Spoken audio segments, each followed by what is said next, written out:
د مړه خره لیکونه. څلورم لیک د امبولانس خرابېدل.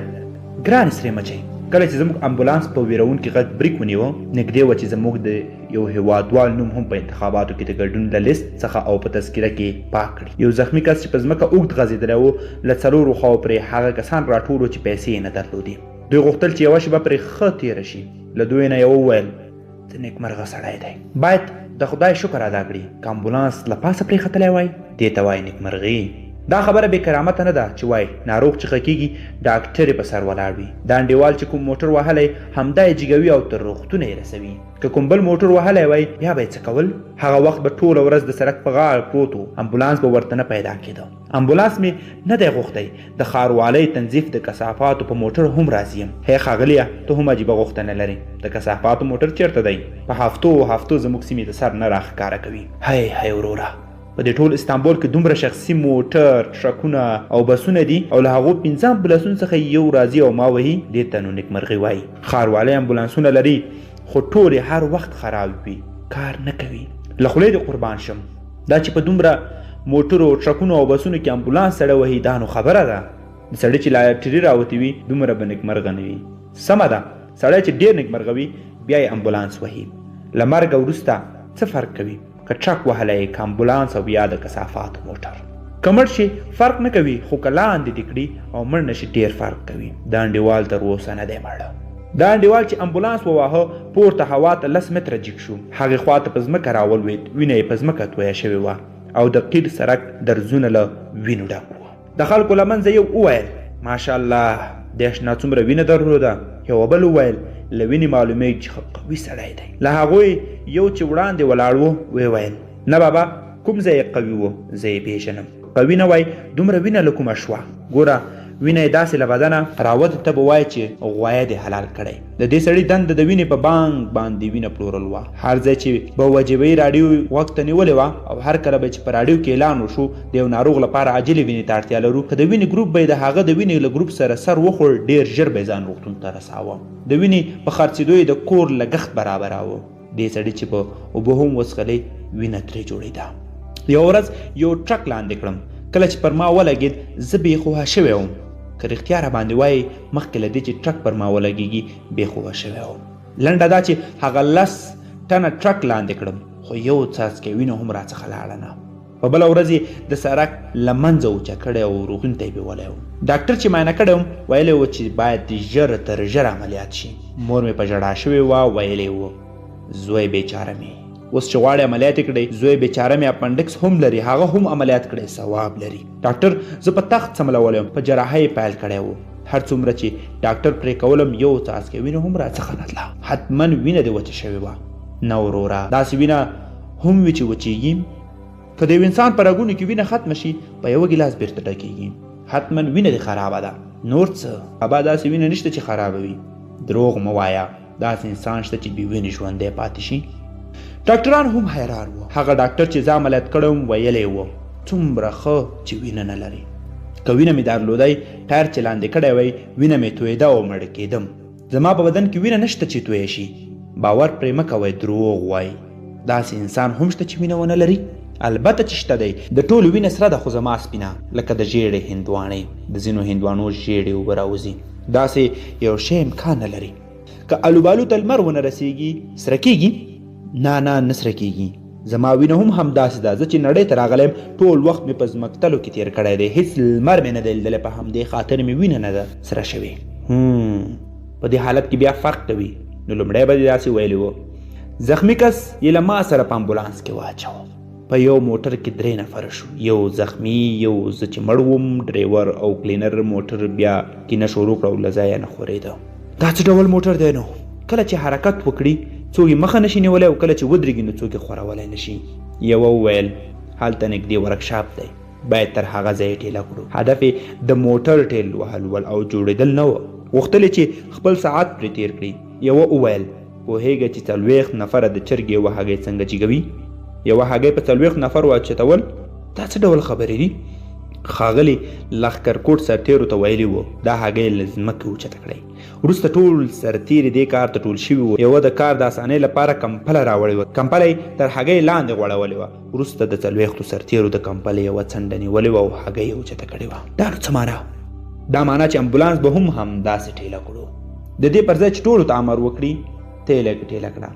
ډریور یو بلدي ټکسي پیدا کړه، هغه ته یې وویل ټکسي پسې بکسل کړه او تر ورکشاپه یې ورسوه. کله چې مستري د موټر بانټ اوچت کړ ماشین ته یې وکتل، تر کومه چې په زړه کې زور و چیغه یې کړه دا نو څه دي؟ ډریور په حوصلې سره وویل څه شوي دي؟ غواړې څه وشي؟ 40 کاله کېږي چې مستري یم، داسې موټر مې نه و لیدلی. ښه ده که دې نه وي لیدلی اوس یې وګوره، په دې کې ډېر سامانو ته اړتیا ده. د امبولانس ډریور وویل ته غلط فکر کوې، دومره سامانو ته هم اړتیا نشته. یوه ورځ مو یو ناروغ روغتون ته رساوه، سرعت مو په ساعت کې 20 کیلومتره و چې یو دم موټر په لاره کې خراب شو. ورکشاپ ته مو بوته، خلیفه مستري خرابه پرزه پیدا نه کړه. پوه شوم کله چې خرابه پرزه پیدا نه کړه همداسې یې پرېښود. اوس د دې ډول موټرو پرزې نه پیدا کېږي، پیدا څه چې هیڅ نه راواردېږي. دلیل دا نه دی چې زموږ امبولانس ډېر پخوانی دی، د دې موډل سامان هیڅ نه پیدا کېږي. وروسته مو فکر وکړ چې نږدې دی زموږ زخمي مړ شي. حیران پاتې شو چې څه وکړو. که په ښار کې وای زخمي به مو په یوه ټوټه کې تاو کړی وای، یو ته به مو تسلیم کړی وای تر څو روغتون ته خبر ورکړي، خو موږ په ښار کې نه وو. بالاخره یو خیرمن سړي پیشنهاد راته وکړ، دلته د اورګاډي پټلیو استاد کار دی، هغه د پټلیو پرزې راټولوي او ټراکټور ترې جوړوي. د ټراکټور پرزې بیرته کوي او جرثقیل ترې جوړوي. کار یې پرزې بیرته کول او له هغه څخه د نوي شي جوړول دي. دا کار دومره ستونزمن نه دی چې ویې نشي کړای. له ځایه اوچت شو او د هغه ورکشاپ ته ولاړو. دا سړی واقعا چې تکړه سړی و. په یو ځل کتلو پوه شو چې کوم ځای خرابه دی. په هغه ورکشاپ کې چې څه و هر یو یې زموږ د موټر د ترمیم لپاره امتحان کړل. اخر نه پوهېږم چې د کوم پاچا د زوړ موټر یوه پرزه زموږ په موټر کې جوړه شوه. امبولانس یو دم چالان شو. کلینر وپوښتل دا څه علت دی چې زموږ د موټر له ماشینه پرت پرت آواز راوځي؟ ډریور وویل شاید. کله چې مستري وویل خواشینه یم، ډریور وویل د کار لپاره خواشینه یې که د ماشین لپاره؟ د دواړو لپاره. ښاغلي وروسته یو شتمن ټورست زموږ امبولانس لیدلی و، د هغه انځور یې اخیستی و. هغه یې بیا په خپل هیواد کې په ورځپاڼه کې خپور کړی و او تر انځور لاندې یې لیکلي و هغه موټر چې له ماشین نه 50 کاله وړاندې کشف شوی دی. د هغه شرکت یو مدیر چې زموږ د امبولانس یې جوړ کړی و زموږ د امبولانس لیدلو ته راغلی و. څنګه؟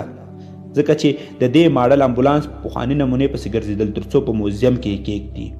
دغه مدیر زموږ د امبولانس په لیدو سره له ډېرې خوښۍ خپله خوله هوا ته اچولې وه او د امریکایي غوندې غږ یې له خولې وتلی و. واو! داسې چې مې واورېدل معامله مې ورسره ونه کړه. دوی غوښتل زما د امبولانس په مقابل کې 10 نوي امبولانسونه او یو مقدار پیسې راکړي. په دې سره هیڅ نه و پاتې زموږ دولت ته ماتې ورکړي. معاملې ته سره رسېدلي وو. نه پوهېږم له کومه پوه شوي وو چې یو ځل یې ویلي وو یو ځل یې ماشین وګورو. کله چې بانټ جګ کړی و له ډېرې حیرانتیا یې سترګې بیرته شوې وې لکه یو جادو چې شوی وي. ویل یې وه 50 کاله کېږي چې د موټر کاروبار کوم، خو تر اوسه مې په ژوند کې داسې ماشین نه و لیدلی. مستري وویل څنګه حیران شوی و؟ زموږ په امبولانسونو کې د ډول ډول ماشینونو پرزې، د کښتۍ د ماشین ډول ډول تراشل شوي سامانونه وو. په امبولانس کې یو پیچ هم نه و پاتې، یعنې په امبولانس کې خپله یوه پرزه هم نه و پاته.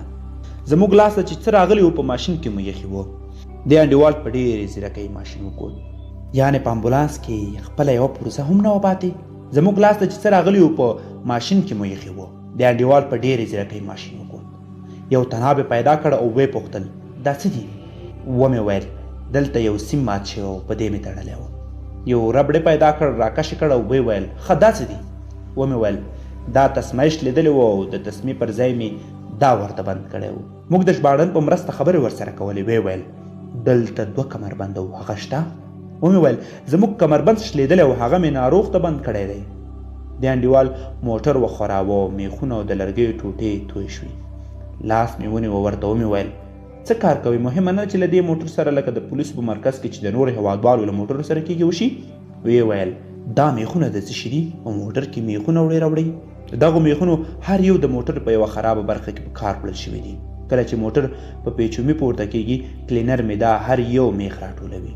دا انډیوال ښه په غوسه شو او رنګ یې والوت. ویې پوښتل دا ماشین څنګه کار کوي؟ دا موټر څنګه ګرځي؟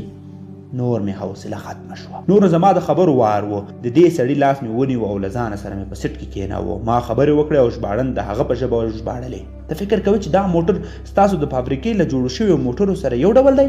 که ته فکر کوې چې یو ډول دی، ډېر کاله مخکې به دا په کباړ کې و. خدای دې زموږ په دعا کې برکت واچوي. ګوره په ښیښه کې دعا ده، دا هم بسم الله چې دلته مې ایښې ده. دا مخامخ چې تخته ده په دې کې د کهف د اصحابو نومونه دي. دا تخته چې ویني په دې کې ماشاءالله ده. هغه چې په چت کې راځوړنده ده هغه د نظر تعویض دی.